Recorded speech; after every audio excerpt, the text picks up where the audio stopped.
আসসালামু আলাইকুম। আশা করি সবাই অনেক ভালো আছেন। আজ আপনাদেরকে কাঁচা আমের মজার একটি আচার বানিয়ে দেখাবো। এই আচারটা বানানো খুবই সহজ আর একবার বানিয়ে বছর জুড়ে সংরক্ষণ করে খেতে পারবেন। চলুন তাহলে আচারের রেসিপিটা শুরু করা যাক। আচার বানানোর জন্য আমি এখানে 2 কেজি পরিমাণ আম নিয়েছি আর আমের উপরের খোসাটা ছাড়িয়ে একটা আমকে 4 টুকরো করে কেটে নিয়েছি। এরপরে ভালো মতো ধুয়ে পানিটা শুকিয়ে নিয়েছিলাম। এখন চলুন আচারটা বানিয়ে নেই।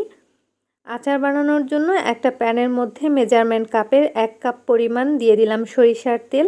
তেলটা হালকা গরম হয়ে গেলে দিয়ে দিচ্ছি 1/2 টেবিল চামচ পরিমাণ আস্ত পাঁচফোড়ন আর 1 টেবিল চামচ পরিমাণ রসুন বাটা। এখন পাঁচফোড়ন আর রসুন বাটাটা একটু ভেজে নিচ্ছি। আর ভাজার সময় লক্ষ্য করেই দেখবেন সরিষার তেল থেকে কিন্তু অনেকটা ফেনা উঠবে। এখন আমি দিয়ে দিচ্ছি আগে থেকে যে আমটা টুকরো করে কেটে রেখেছিলাম সেই আমগুলো। সব আম দেওয়া হয়ে গেলে দিয়ে দিচ্ছি সরিষা বাটা। আমি এখানে কালো সরিষা বাটা দিয়েছি। এখন আমগুলো একটু কিছুক্ষণ ভেজে নিব। যেহেতু আমগুলো ধুয়ে নিয়েছিলাম তাই একটু ভেজে নিতে হবে যাতে করে আমের মধ্যে যে এক্সট্রা পানিটা থাকে সেই পানিটা শুকিয়ে যায়। তো আমি আমগুলো ভালো মতো ভেজে নিয়েছি। এখন দিয়ে দিব 1/2 চা চামচ হলুদের গুঁড়া, 1 চা চামচ লাল মরিচের গুঁড়া, 1 চা চামচ লবণ। এখন হলুদের গুঁড়া, মরিচের গুঁড়া আর লবণটা আমের সাথে আরেকটু ভালোভাবে মিশিয়ে নিব। আর ঝালটা কিন্তু আপনারা কমিয়ে অথবা বাড়িয়ে দিয়ে নেবেন, যে যেমন খেতে পছন্দ করেন। মেশানো হয়ে গেলে আমি দিয়ে দিচ্ছি চিনি। আমি এখানে 2 কেজি পরিমাণ আম নিয়েছি তাই মেজারমেন্ট কাপের 1.5 কাপ পরিমাণ চিনি দিব। চিনির পরিমাণটাও কিন্তু বাড়িয়ে কমিয়ে দিয়ে দেওয়া যাবে, তবে আপনারা চাইলে কিন্তু চিনির পরিবর্তে আখের গুড় দিয়েও এই আচারটা বানিয়ে নিতে পারেন। কিছুক্ষণ জাল দেওয়ার পরেই দেখবেন যে চিনিটা গলে অনেকটা পানি বের হবে। এখন আমি হালকা আঁচে নেড়েচেড়ে আচারটা বানিয়ে নিচ্ছি। আমগুলো কিন্তু এখন পুরোপুরি সিদ্ধ হয়ে গেছে, তবে আপনারা যারা আমের আচারটা একটু শক্ত রাখতে পছন্দ করেন তারা কিন্তু 2 থেকে 3 দিনের মতো রোদে শুকিয়ে তারপরে আচারটা বানাবেন। এতে করে আচারটা কিন্তু তেলের মধ্যে ডুবে থাকবে। তবে আমি আজকে রোদে শুকিয়ে বানালাম না, আমি ফ্রেশ আম দিয়েই বানাচ্ছি, এজন্য আমার আমগুলো একটু গলে যাবে। আর আমি এভাবে করেই বানিয়ে নিব। তবে আপনারা বানালে অবশ্যই রোদে শুকিয়ে নেবেন, তাহলে কিন্তু আমগুলো গলে যাবে না।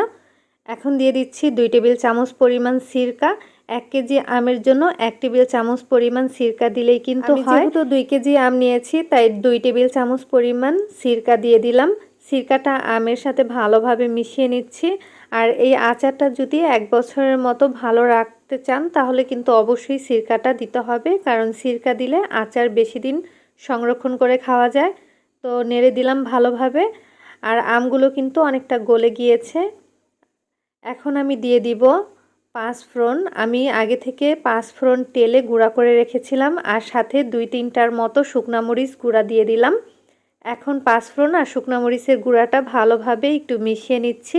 এই পাঁচফোড়নের গুঁড়াটা কিন্তু আচার নামানোর 1 মিনিট আগে দিতে হবে, তাহলে কিন্তু আচার থেকে খুব সুন্দর একটা ঘ্রাণ আসবে।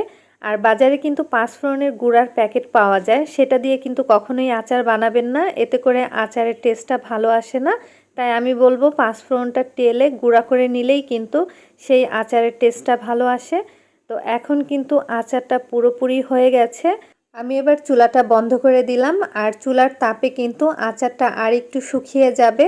আমার এই আচারের রেসিপিটা কিন্তু অনেক মজার হয়। আশা করছি আপনাদের কাছে ভিডিওটি ভালো লেগেছে। ভালো লাগলে অবশ্যই লাইক, কমেন্ট আর শেয়ার করতে ভুলবেন না। আজ এখানেই বিদায় নিচ্ছি। আল্লাহ হাফেজ।